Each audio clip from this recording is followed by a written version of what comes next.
Nestle's Theatre Royal.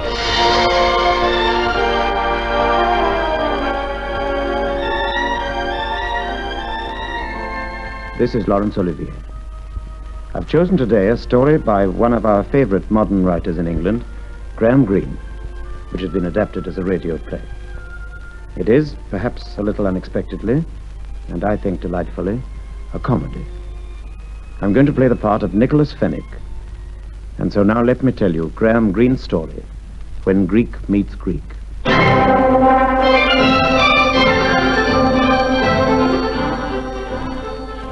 To be able to make a cup of delicious, pure coffee immediately you want it, what a boon that is. Tens of thousands of coffee lovers all over Australia are grateful for Nescafe. Nescafe is pure coffee, expertly blended and roasted. And it's made by Nestle's, which is in itself a guarantee of the highest quality.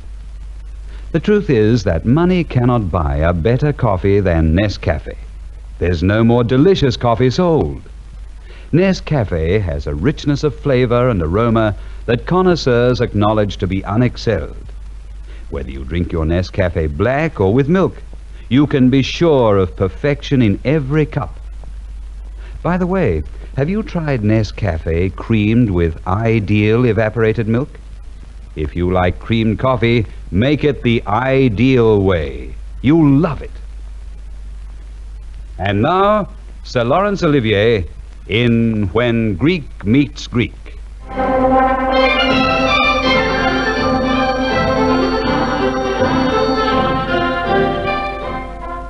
This is a story about Oxford University. Well, about Oxford, anyhow. And the story takes place during the last war. It takes a war to upset the routine at Oxford. Well, at Oxford University. And that's exactly what had happened. In fact, such a thing could never have happened at Oxford except in wartime. After all, the university's been there a long time. Even New College, which was new in 1379. As you probably know, 19 colleges go to make up Oxford University. There's Balliol, Brasenose, Harvard and Magdalen, Lincoln and Queen's, Jesus and Oriel and, 19 of them. But one college that's never been at Oxford is St. Ambrose's. At least, there was never a St. Ambrose College at Oxford until the last war. Ah, that'll be Prisket. Let him in, my dear, will you? All right, Uncle Nick. We trust that the enclosed syllabus... How the devil do you spell syllabus? S-Y-L-A... Looks funny sometimes. Ah, hello, Prisket. Come in, come in. How's the college doing? St. Ambrose's, splendid. Getting out the syllabuses at this very moment. Come into the common room, and you shall know all. Put your hat and coat on the sewing machine there. Rather cluttered up, I'm afraid. One of these days we must build, Prisket, plan and build a St. Ambrose's worthy of our ideals. That's right. I brought you some more of my pills. Invaluable, Prisket. If only you'd taken a degree, the Society of Apothecaries would have been enough. Enough for what? I would have appointed you a resident medical officer of St. Ambrose's. Oh, well, I am a chemist. It won't do, Prisket. It'll look bad on the syllabus. Oh. Could we be introduced, Uncle? Oh, yes, of course. This is my niece, Elizabeth Prisket. How do you do? How do you do? I'm going to train her to act as bursar to the college. This strain of being both bursar and president of the college is upsetting my stomach. Oh, well, that's really why I brought her. Yes, the pills. Thank you. And what do you think of the college, Miss Fenwick? My name's Cross. Oh, I think it's a good idea. I'm surprised my uncle thought of it. In a way, it's partly my idea. Oh, I see. You see, I said to your uncle, with all these colleges being taken over by the military and the tutors having nothing to do, they ought to start teaching by correspondence. A glass of audit ale, Prisket. Thank you. Of course, I hadn't thought of all this. The common room, I mean, and St. Ambrose's. My niece knows very little of the setup. I've merely given her a general picture of our activities. Yes, as I see it, Uncle's running a swindle called St. Ambrose's College, Oxford. Not a swindle, my dear. The advertisement was very carefully worded. Every phrase was checked against Every Man His Own Lawyer. Useful book, Prisket. I hope you know it. Well, as the brochure says, war conditions prevent you going up to Oxford, St. Ambrose's, Tom Brown's Old College. Nice touch there, don't you think? St. Ambrose's, Tom Brown's Old College, has made an important break with tradition. For the period of the war only, it will be possible to receive tuition by post wherever you may be, whether defending the empire on the cold rocks of Iceland or on the burning sands of Libya, in the main street of an American town or a cottage in Devonshire. No, you've overdone it, Uncle. You always do. That hasn't got a cultured ring. It won't catch anybody but saps. My dear, there are plenty of saps. Go on. Well, I'll skip that bit. Degree diplomas will be granted at the end of 3 terms instead of the usual 3 years. That gives a quick turnover. One can't wait for money these days. Gain a real Oxford education at Tom Brown's old college. For full particulars of tuition fees, battels, etc., write to the bursar. But do you mean to say the university can't stop that? Anybody can start a college anywhere. I've never said it was part of the university. But battles, they mean board and lodging. In this case, it's quite a nominal fee to keep your name in perpetuity on the books of the old firm. I mean the old college. And the postal tuition? Prisket here is science tutor. I take history and the classics. I thought that you, my dear, might tackle economics. I don't know anything about them. Well, of course, neither will our undergraduates. As a matter of fact, I'd already thought of keeping the examinations on the simple side, within the capacity of the tutors. There's an excellent public library here, you know. And another thing, the fees are returnable if the diploma degree is not granted. You mean... Oh, nobody will ever fail. And you've actually started? You mean you're beginning to get results? Well, of course. I waited until I could see the distinct possibility of at least 600 a year for the 3 of us before I wired you, my dear. And today, beyond all my expectations, I have received a letter from Lord Driver. He, Lord Driver, is entering his son at St. Ambrose's. But how can he come here? That's just it. He can't. He's in the army. Oh. The Drivers have always been a military family. I looked them up in Debrett's period. So there you are, Miss Cross. What do you think of it? I think it's rich. Only one thing missing. You haven't arranged a boat race. There you are, Prisket. I told you she was a girl of ideas.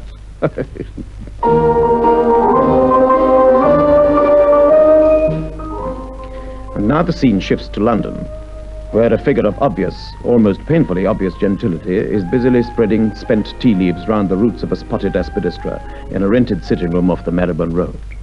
Lovely plant, my dear. How it thrives. No, you can't get round me with a bit of soft soap like that, Mr. Driver. Look at this letter that's just arrived. See what it says on the envelope? Lord Driver. What's this Lord Driver business? My Christian name, my dear. Lord Driver, like Lord George Sanger or Duke Ellington. Then why don't they put Mr. Lord Driver on the envelope? Ignorance, my dear, just ignorance. Oh, I don't want any hanky-panky from my house, Mr. Driver. It's always been honest. Oh, perhaps they didn't know whether I was an esquire or just a plain mister, so they left it blank. Whoa, it's sent from St. Ambrose's College, Oxford. People like that ought to know. Yes. In any case, what are the likes of you corresponding with Oxford College about? My dear, I may have been a little unfortunate. It may even be that I spent a few years in Chokey, but I have the rights of a free man. And a son in quad, like father, like son. Please, not in quad, my dear. Reform school. Borstal is quite another institution. It is a kind of college. Like St. Ambrose's. Well, perhaps not quite of the same rank, but if you please, just let me have my letter. Oh, well, there's your letter, Lord Driver. Yes. Oh, good. Well, don't mind the What's it say? My son has been accepted for St. Ambrose College, Oxford. This is a letter from the President. He writes, yes, it'll be my great pleasure to pay personal attention to your son's career at St. Ambrose's. In these days, it is an honor to welcome a member of a great military family like yours. Great military family. Oh, excuse me. The only army you've been near is the Salvation Army on the receiving end. Please.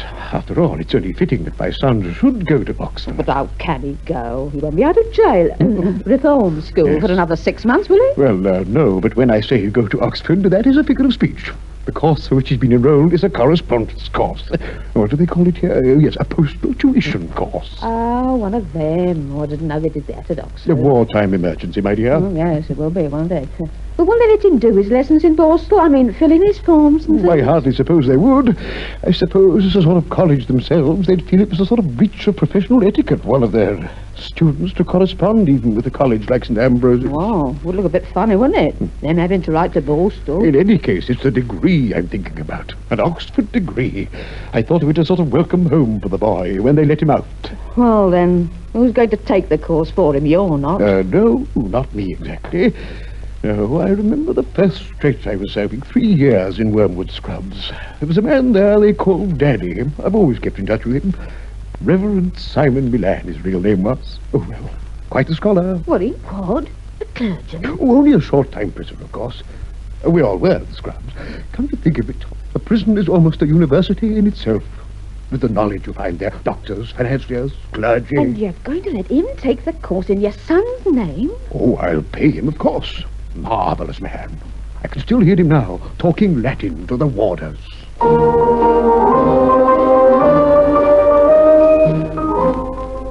And so, yet another illustrious name was entered in perpetuity on the books of the old firm, St. Andrews's College, Oxford. For the 3 terms of the academic year, papers were received from the Honourable Fred Driver, papers which showed a deep and uncommon understanding of Latin, at least. I've been thinking, as this is my 3rd term here, it's about time I had a rise. Now, my dear I should Elizabeth, like another £3 a week. We are such stuff as dreams are made on. What? Yes, surrounded by sleep. And these, our cloud-capped towers... You're misquoting. Vanished into air. Into thin air. You've been correcting the English papers. Unless you allow me to think rapidly and deeply, there won't be any more examination papers. Oh, trouble? I've always been a Republican at heart. I don't see why we want a hereditary peerage. Now, this man, Lord Driver, why should a mere accident of birth... You mean he won't pay his fees? No, not that. A man like that expects credit. He's right that he should have credit.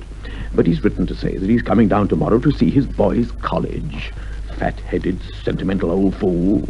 Well, this is it. I knew you'd be in trouble sooner or later. That's the sort of damn fool, comfortless thing a girl would say. Why, it just needs brains, in fact. It's quite simple as soon as you begin to think. Glad you find it so. Well, of course. I'll meet him at the station with a taxi and take him to one of the real colleges, say Balliol.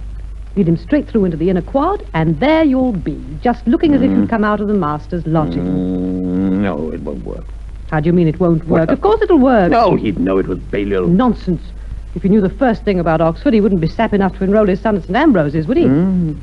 Well, put it like that, no, I suppose he wouldn't. Very well, then. If I tell him Balliol, St. Ambrose's, how should he know the difference? Of course, these well-known military families are a bit crass. It'll work like a charm. Now, there you'll be in the inner quad. You'll be in an enormous hurry, consecration or something. You'll whip him round the hall, the chapel, the library, hand him back to me outside the master's.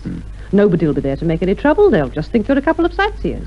Then I'll take him out to lunch, because you're far too busy, and see him back onto his train. It's simple. You know, Elizabeth, sometimes I think you're a terrible girl. Terrible.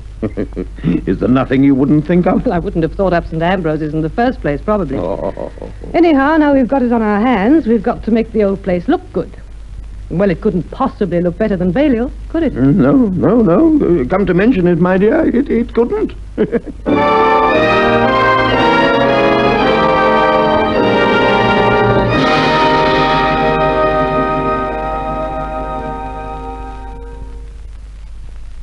In a moment, we'll return to our play. When you start with ideal milk, you can finish with the most wonderful dishes you've ever made. Custards, desserts, ice cream, puddings, cakes.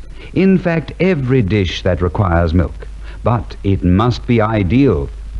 Nestle's Ideal Evaporated Milk is pure, concentrated country milk, pasteurized and homogenized, and then processed to a rich, creamy consistency. That's why Ideal Milk is so smooth, so nourishing, and full of flavor. Try it straight from the tin with cereals and fruit. Yes, it's delicious just as it is. Send to Nestle's in your capital city or at Newcastle for the free recipe book, Tried and Tested Recipes. You'll find many delicious recipes using Ideal Milk. You'll find Ideal Milk whips better, quicker too. You'll appreciate that when you make ice cream the single whip Ideal way. Don't forget, Ideal Milk stays fresh indefinitely while the tin is unopened, so always keep several tins handy. Try some with your next cup of Nescafe. Remember, Nestle's Ideal Evaporated Milk, whenever milk is required. And now back to Sir Laurence Olivier in When Greek Meets Greek.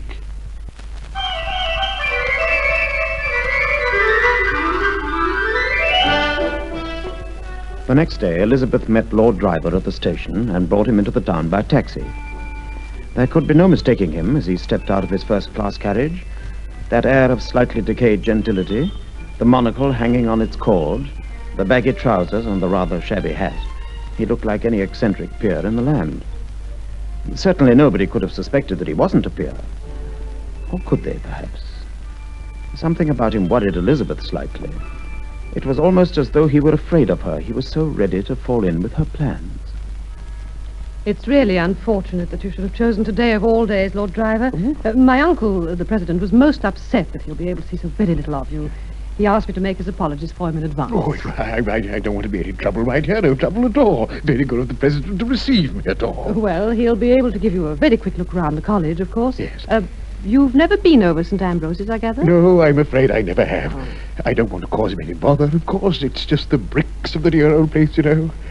You mustn't mind me being a sentimentalist, my dear. Of course not. Were you at Oxford yourself? No. The Drivers, I'm afraid, have neglected the things of the mind.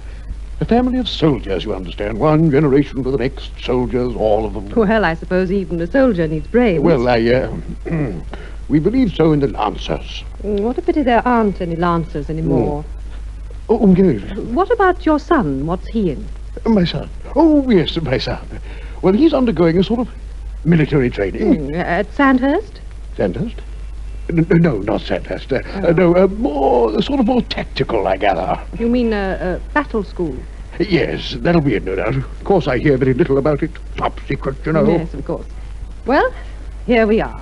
St. Ambrose's College. It's a fine old place, isn't it? The very heart and soul of Oxford. Gad, yes. So this is St. Ambrose's. You know, it's exactly as I pictured the dear old place. Obviously, your lordship has a vivid imagination. Oh, here's my uncle. Here you are, Elizabeth. And this is our distinguished guest. Yes, Uncle Nick. This is Lord Driver, Dr. Nicholas Fenwick. Delighted to meet you, my lord. Great honor, sir. Mr. President, how'd you do? Well, Uncle, if you'll excuse me, I'm sure you'll have a great deal to show Lord Driver. I'll be back to take him for lunch in half an hour. Thank you, my dear. Don't be any later than half an hour. That's a good girl. Charming girls, your niece. I'm glad to hear you say that, my lord. She's very home-loving. Yes. Yes, far more to her than most modern girls, I think. Our famous elms, my lord. St. Ambrose's rooks. Crooks? No. Rooks. In the elms, over there. Yes, rooks in the elms. Yes. Those wonderful elm trees. One of our great modern poets wrote about them, St. Ambrose elms, oh, St. Ambrose elms. And he went on to mention St. Ambrose rooks calling in wind and rain. Pretty, very pretty. It's nicely turned, I think. Turned? Oh, the poem you mean, yeah. I was talking about your niece. Oh, my niece. Yes, indeed. This way to the hall, my lord. Up these steps. So often trodden, you know, by Tom Brown. Tom Brown? Who was he, the poet? No. The great Tom Brown. One of rugby's famous sons. Tom Brown's school days, remember? Yes. Yes, she'll make a fine wife and mother. Young men are beginning to realize that the flighty ones are not what they want for a lifetime, Dr. Fenwick. True, too, my lord. Whoever wins her can feel proud. She'll make a fine hostess. You can take my word for that. I've no cause to doubt it, sir. I and my son have talked very seriously about marriage. He takes rather an old-fashioned view. He'll make a good husband, believe me. I might have deduced as much from his examination papers. Our founder, sir. No, the portrait there on the wall. Some of our guests have done me the honor to notice a slight resemblance between us, allowing, of course, for the wig. Yes, allowing for the wig, perhaps. Yes, I could see it myself. No relationship, of course. Oh, no relationship. Just, we say, a happy coincidence. The great poet, Swinburne. Swinburne. Yes, indeed. We sent him down. You mean expelled him? From St. Ambrose? Good. Bad morals. I'm glad to hear you're strict about those, sir. Your son is in safe hands at St. Ambrose's, my lord. In safe hands. It makes me very happy, yes. Fine brushwork, that. Very fine. Now, religion. I believe in religion. Basis of the family. Backbone of the nation. My own sentiments, my lord, with which I'm glad to say my niece cordially agree. Excellent. You know, our young people ought to meet Dr. Fenwick. It's a perfectly splendid idea. Yes, indeed, I agree. That's to say, I should have explained. They ought to meet if my son passes his examinations and obtains his degree. Oh, you can set your mind at rest there, my lord. He'll certainly get his degree. I'd almost go so far as to give you my word on that. Well, that's most gratifying. Really very gratifying indeed. He'll be on leave in a week or two. Why shouldn't he take his degree in person? I mean, come here to receive it. My lord, I'm sorry. I deeply sorry. But there'd be certain difficulties. Difficulties? Why, isn't it the custom for degrees to be received at the college? Not for postal graduates, my lord. The Vice-Chancellor likes to make a small distinction. But, my Lord Driver, in the case of so distinguished an alumnus, I suggest that I should be deputed to present the degree to your son personally in London. Well, I'd have liked him to see his college, Dr. Oh, Fenwick. so he shall in happier days. After all, as you can see for yourself, so much of the college is shut at present. I'd like him to visit it for the first time when its glory is restored. Allow me and my niece to call upon you in London. Well, I'm afraid we're living very quietly. No, the war, of course. Not serious financial trouble, I hope. Oh, dear me, no. I'm so glad. And now, after this all too brief glimpse, let us rejoin my dear girl.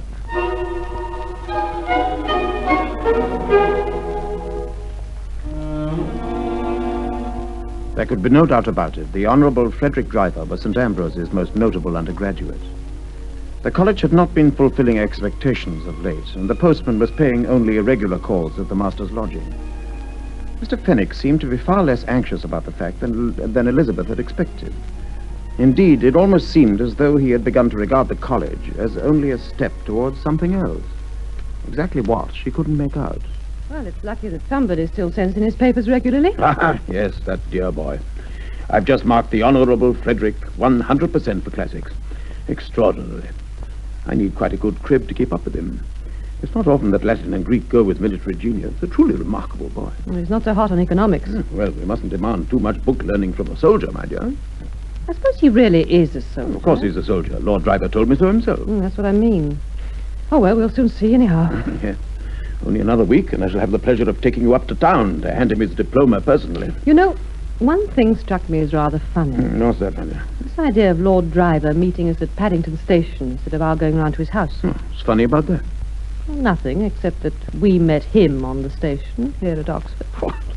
The two cases are absolutely different. We met him on the station for a very good reason. He's meeting us at Paddington because his house has just been bombed. He told us that in his letter. I suppose it must have been a delayed action bomb. Delayed action bomb? Why? Because there hasn't been a raid on London for the last 6 months. Oh.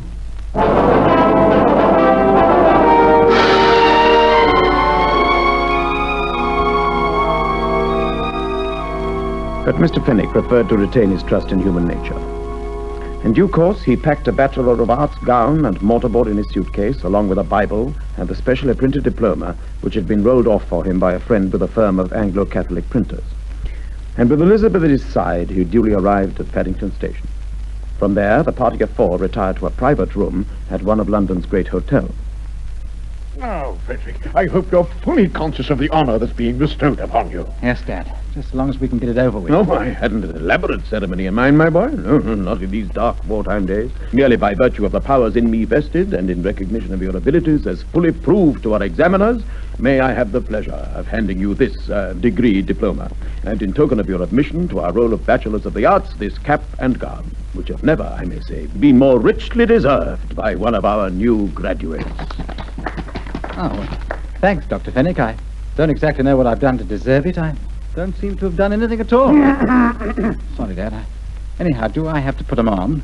Oh, yeah, I think you owe your distinguished father that little gratification, my boy. All right. It'll fit better when my hair grows again. The Honourable Frederick Driver certainly did wear his hair uncommonly short. Almost a crew cut, or almost a prison crop. Also, he had a scar on his cheek, and a rather suspicious and sullen scowl on his face. Even so, he had a certain charm to him, and Elizabeth found him quite good-looking. The way that Lord Driver and her uncle, the President, left them alone together confirmed her deepest suspicions. There could only be one thing at the back of everybody's mind. Well, Fred, what's the idea? Fetch me. I suppose they're planning a wedding. I wouldn't mind. You'd have to get leave from your CO, wouldn't you? From my who? CO? What's that? Never mind. How do you like the army? If they keep you at it like your father says, it must be like being in prison. It is, rather. Oh, come clean, Fred. Your father's not Lord Driver. Oh, yes, he is. Oh, no, he isn't. Any more than my uncle's the president of a college.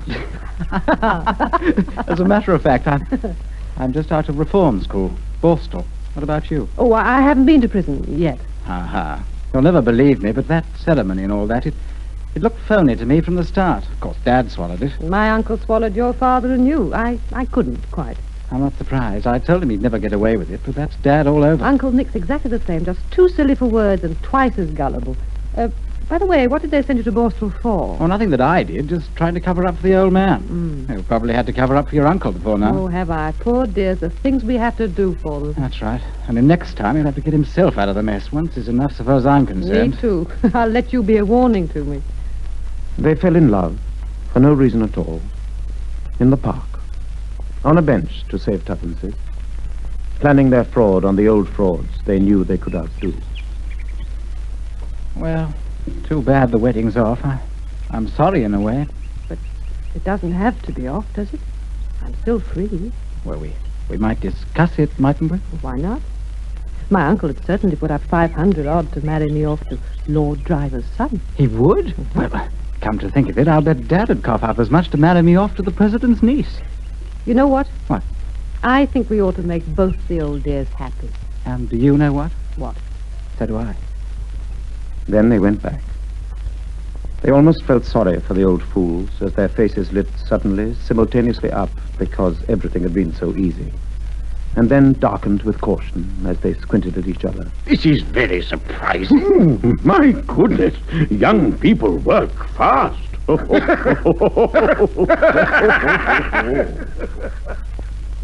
All night the two old men planned their settlements, and the two young ones sat happily back in a corner watching elaborate fencing, with the secret knowledge that the world is always open to the young.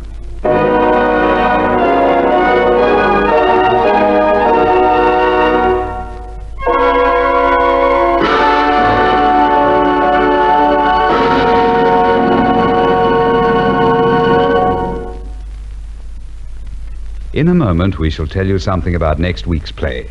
But first, what would I give for a long glass of ice-cold Milo right now? Have you tried it?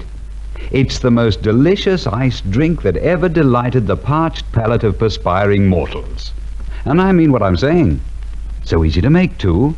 You simply mix a little Milo in the ordinary way, fill the glass with really cold milk, stir, then drop in a couple of ice cubes or a scoop of ice cream. What a drink! Fascinating chocolate flavor, and every delicious drop as cold as a glacier. Every sip doing you good. Milo is the perfect hot weather way of drinking your vitamins. Try it. You won't just like it, you'll love it.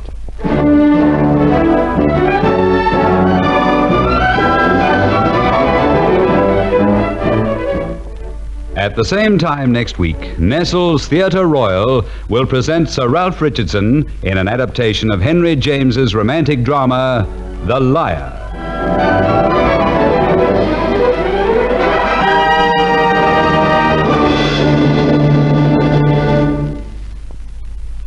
The most delicious hot weather refresher ever discovered is a long glass of ice-cold Milo. Try it. You'll love it.